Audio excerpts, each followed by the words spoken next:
Hello বন্ধুরা, আশা করি সবাই অনেক ভালো আছি। আমরা আজকে যেটা শিখতেছি রাইট ফর্মস অফ ভার্ব, এবং সাথে সাথে কিছুটা কারেকশন শিখবো আর কি। হ্যাঁ, তো শুরুতে আমরা একটু প্র্যাকটিস করি আর কি। চলো তাহলে লিখছি television. Television is a television is a wonderful invention. লিখবো না কি লিখবো? আচ্ছা, শুরুতে একটু ভুল করে দেখি। ওয়ান্ডারফুল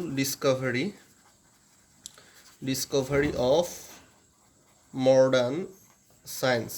টেলিভিশন CINCE, তাহলে television is a wonderful discovery of modern science. Okay, তাহলে এখানে ডিসকভারি মানে আবিষ্কার বোঝাচ্ছে, তো এখানে টেলিভিশন কি আগে ছিল? অ্যান্সারটা হচ্ছে আবিষ্কারের আগে তো ছিল না, তাই না? তাহলে যেহেতু ছিল না, সেটার ক্ষেত্রে ডিসকভারি না হয়ে কি হবে? ইনভেনশন। ঠিক আছে, তাহলে ইনভেনশন আর ডিসকভারি কখন হবে? ডিসকভারি তখন হবে যেটা আগে থেকেই ছিল, যেটা আগেই ছিল। যেমন কলম্বাস কি হবে? ডিসকভার্স মেরিকা। হ্যাঁ, তাহলে কি হচ্ছে? Columbus discovers America. তো ডিসকভার্স মানে কি? আমেরিকা তো আগে থেকেই ছিল, কলম্বাস জাস্ট খুঁজে বের করেছে, তাই তো? সো যদি শুধু আগে থেকে ছিল, যেটা জাস্ট খুঁজে বের করেছে, সেটার ক্ষেত্রে ডিসকভার্স। আর ইনভেনশন কোনটার ক্ষেত্রে হবে? যেটা আগে ছিল না, উপাদানগুলো ছিল, নতুন করে তৈরি করা হয়েছে নতুন সেট আপে, সেটার ক্ষেত্রে কি হবে? ইনভেনশন। ওকে, সো আমরা বাক্যটা সঠিকভাবে লিখি। Television is a wonderful invention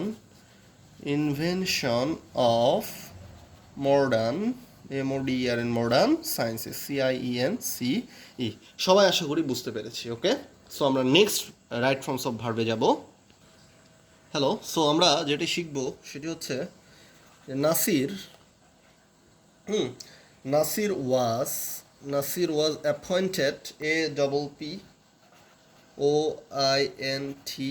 Nasir was appointed as head teacher TEACHER। So এই বাক্যটার ক্ষেত্রে একটা ভুল আছে। সেটা হচ্ছে অ্যাপয়েন্টেড অ্যাজ হেড টিচার মানে এটা একটা কমপ্লিমেন্ট, একটা সম্মান, তাই তো? সো কমপ্লিমেন্ট দ্বারা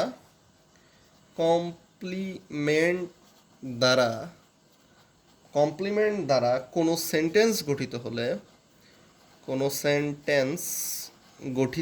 কমপ্লিমেন্ট দ্বারা কোনো সেন্টেন্স গঠিত হলে, ওকে, এই যে head teacher as a captain, okay, sentence গঠিত হলে পূর্বে অ্যাজ ব্যবহৃত হবে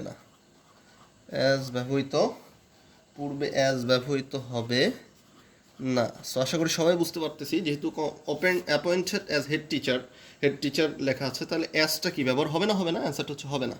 তাহলে কীভাবে লিখবো আমরা? Nasir was appointed, APPOINTED, appointed head teacher TACHER। তারপর লিখতে পারি আমরা, কি লিখতে পারি? দে elect, ELECT, the elected Kashem, এখানে কি অ্যাজ দেয়ার ক্যাপ্টেন হবে? দেয়ার ক্যাপ্টেইন, তাহলে ক্যাপ্টেইন, তার মানে এখানে কি অ্যাজ দেয়ার হবে? কাশেম ইলেক্টেড অ্যাজ দেয়ার ক্যাপ্টেইন মানে অধিনায়ক, মানে একটা সম্মান, একটা কমপ্লিমেন্ট। এই যে কমপ্লিমেন্ট দ্বারা গঠিত হলে সেন্টেন্সের পূর্বে অ্যাজ ব্যবহৃত হয় না, সুতরাং এখানে অ্যাজ হবে না। তাহলে জাস্ট কি হবে? যে ELECT, elected Kashem their TECHER, their captain. The elected Kashem their কি? ক্যাপ্টেইন। সো ইলেক্টেড, আচ্ছা সরি, এখানে একটু ভুল হয়েছে। The elected Kashem their captain. So complement দ্বারা কোনো হলে সেখানে অ্যাজ হবে না। ওকে, ঠিক আছে। সো নেক্সট, যদি এই রুলসটা খুবই ইম্পর্ট্যান্ট, পরীক্ষা আসে, যদি দুইয়ের মধ্যে বোঝায়,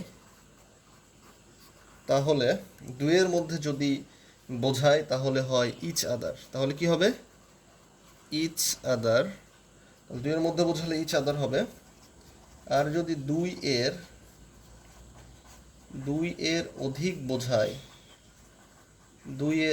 বোঝায়, তাহলে হবে ওয়ান অ্যানাদার, ANOTH, ইয়া। তাহলে দুইয়ের মধ্যে বোঝালে হবে ইচ আদার, দুইয়ের অধিক বোঝালে হবে ওয়ান অ্যানাদার। ওকে, তাহলে আমরা এখানে লিখতে পারি the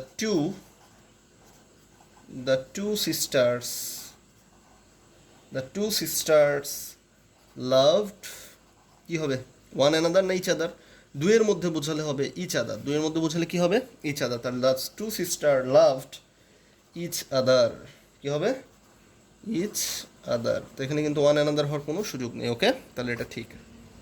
এখন যদি দুইয়ের অধিক হয় তাহলে কি হবে, যেমন the team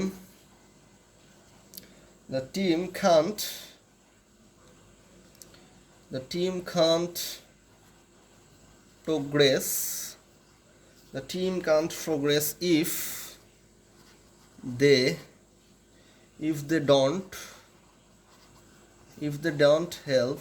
The team can't progress if they don't help, এখানে কি হবে, তাহলে টিম অবশ্যই দুইয়ের অধিক, তাহলে ইফ দে ডোন্ট হেল্প কি হবে ওয়ান অ্যানাদার, ANOTHER। তো আবার বলছি দ্য টিম কান্ট বানানটা ভুল হয়ে গেছে, can't progress if they don't help one another. আবারও বলছি দুইয়ের মধ্যে, দ্য টু সিস্টার মানে হচ্ছে দুইয়ের মধ্যে, তাহলে দুইয়ের মধ্যে হলে কি হয়, এখানে স্পষ্ট দেখছি ইচ আদার, তাহলে হবে each other. On the team মানে কি, অবশ্যই টিম দুইয়ের অধিক অনেকগুলো প্লেয়ার নিয়ে যদি গঠিত হয় তাহলে কি হবে দে ডোন্ট হেল্প, এই যে দুইয়ের অধিক হলে কি বলছি ওয়ান অ্যানাদার, ডোন্ট হেল্প কি হলো ওয়ান অ্যানাদার। ওকে, সো এইভাবে আমাদেরকে একটু বুঝে শিখতে হবে। ওকে, সো নেক্সট, সো বন্ধুরা আমরা এবার দেখছি just now, already, yet, ever, lately, recently, এগুলো থাকলে কি হবে প্রেজেন্ট পারফেক্ট টেন্স। প্রেজেন্ট কি টেন্স, পারফেক্ট টেন্স। তো প্রেজেন্ট পারফেক্ট টেন্সে কি হবে, সাবজেক্ট প্লাস কি, প্লাস হচ্ছে হ্যাভ অথবা হচ্ছে হ্যাজ। আচ্ছা, এরপরে হচ্ছে ভার্বের কি হবে পাস্ট পার্টিসিপল, ডাবল পিপি, তারপরে হচ্ছে বাদ বাকি যেগুলো থাকবে সেগুলো হবে। ঠিক আছে, সো এখানে যদি আমি লিখি I see him recently, RECENTLY, I see him recently, বাক্যটা সঠিক না ভুল? অ্যান্সার হচ্ছে বাক্যটা ভুল। কেন ভুল, কারণ আই সি হিম এটা প্রেজেন্ট ইনডিফিনিট টেন্সে আছে। ওকে, সো এখানে পারফেক্ট টেন্স হতে হবে, তাহলে এখানে কি লিখতে হবে আই হ্যাভ, রিসেন্টলিও আছে, প্রেজেন্ট ইনডিপেন্ডেন্ট টেন্সও আছে, দেখো রিসেন্টলি আছে, প্রেজেন্ট ইনডিফিনিট টেন্স আছে, এটা হবে? অ্যান্সার হচ্ছে হবে না। তাহলে I have seen him recently, okay. আচ্ছা, এখন এটা তো হলো। সো হচ্ছে এখানে আরও একটা আমরা দিতে পারি, he went out just now, বাক্যটা সঠিক না ভুল? অ্যান্সার হচ্ছে ভুল, কারণ ওয়েন্ট আউট পাস্ট টেন্স। তাহলে জাস্ট নাও, এই যে এখানে আগে বলছি just now, just, already, yet, ever, lately, recently থাকলে কি হবে পারফেক্ট টেন্স হবে, প্রেজেন্ট পারফেক্ট টেন্স হবে। তাহলে কি হবে হি হ্যাজ কি হতে পারে, he has gone out just now. So আশা করি তোমরা সবাই বুঝতে পেরেছো। আগামীতে আবার দেখা হবে, সবাই ভালো থাকবে এই প্রত্যাশায়।